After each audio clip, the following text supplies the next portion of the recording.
Zelenskiy Rossiya urushda tashabbusni boy berdi. Eron AQSh bazasiga raketa uchirdi. Rossiyada Telegram asoschisi xalqaro qidiruvga berildi. Zelenskiy Rossiya urushda tashabbusni boy berdi.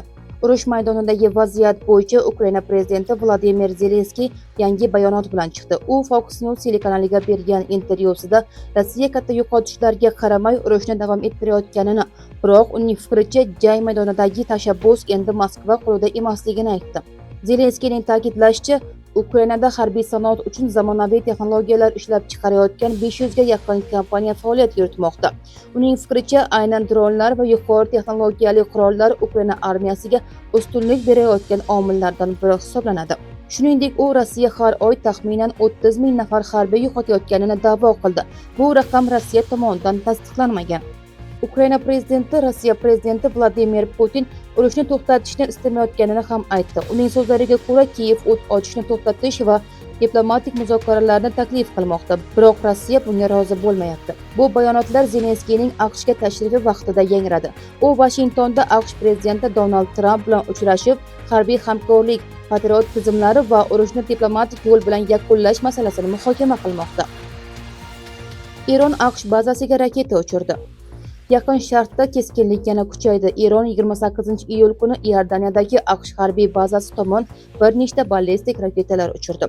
AQSh markaziy qo'mondonligi Kentkoh ma'lumotiga ko'ra, barcha raketalar havo mudofaa tizimlari tomonidan tutib qolingan va Amerika harbiylari orasida talafot qayd etilmagan. Bayonotda AQSh qo'shinlari yuqori jangovar shay holatda qolayotgani ham ta'kidlandi. Bu hujum AQSh prezidenti Donald Tramp diplomatik muzokaralarga imkon berish maqsadida zarbalarni vaqtincha to'xtatganidan keyin Amerika bazalariga qarshi qayd etilgan ilk raketa hujumi bo'ldi. Tramp avvalroq diplomatiya natija bermasa, harbiy choralar yana ko'rilishi mumkinligi haqida ogohlantirgandi. Oradan ko'p o'tmay AQSh va Saudiya Arabistoni Iroqdagi Eron tomonidan qo'llab-quvvatlanadigan qurolli guruhlarga zarbalar berganini ma'lum qildi.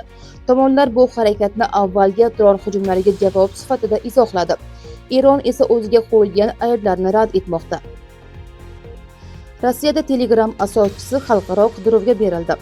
Rossiyada Telegram asoschisi Pavel Durovga nisbatan jiddiy ayblov e'lon qilindi. Mamlakat Federal xavfsizlik xizmati uning terrorchilik faoliyatiga ko'maklashish moddasi bo'yicha ayblanayotgani va xalqaro qidiruvga berilganini ma'lum qildi.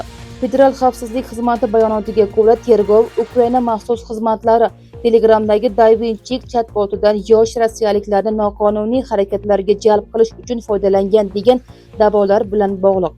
Idora 2025-yildan buyon ushbu ish doirasida 46 nafar Rossiya fuqarosi qo'lga olinganini ham bildirdi.